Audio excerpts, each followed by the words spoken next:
100 miles to see the house on Willow Street, where my height marks climb the door frame and my footprints stain concrete.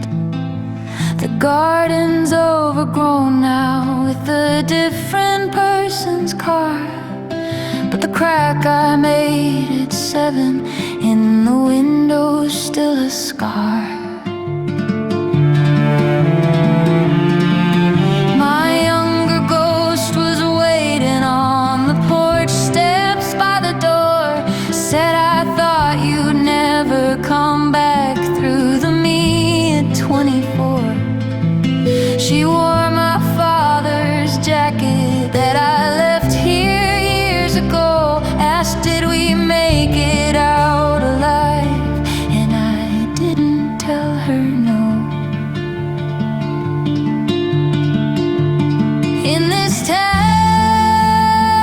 that forgot my name, where strangers live my history, I'm walking through my used to be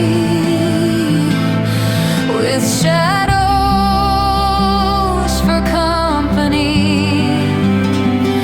Between the house that raised me and the person I became, there's a funeral at 2 o'clock for someone without a name.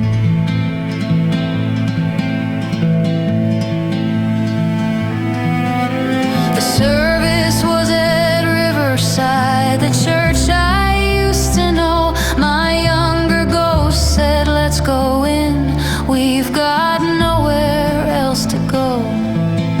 So we sat in the back row for a man we'd never met, while my 17-year-old self whispered, are we happy yet?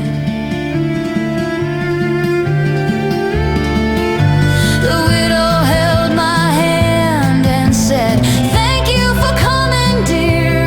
And I realized we're all strangers to someone standing near.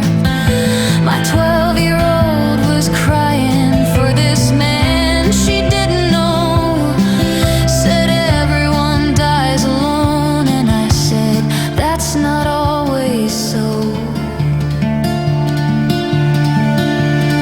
In this town that forgot my name, where strangers live my history, I'm walking through my used to be with shadows for company. Between the house that raised me and the person I became, there's a funeral at 2 o'clock for someone without a name.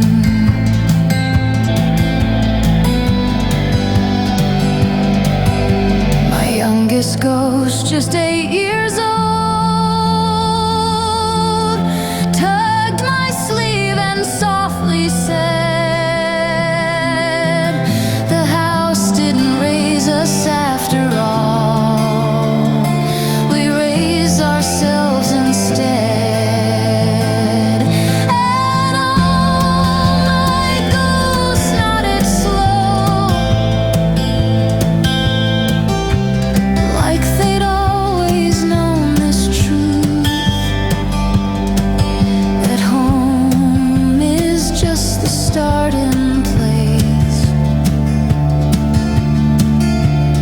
not the keeper of your youth.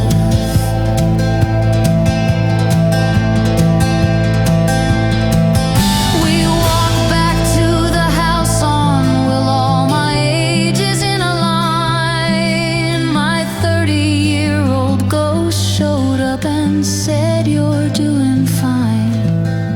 The strangers in my kitchen waiting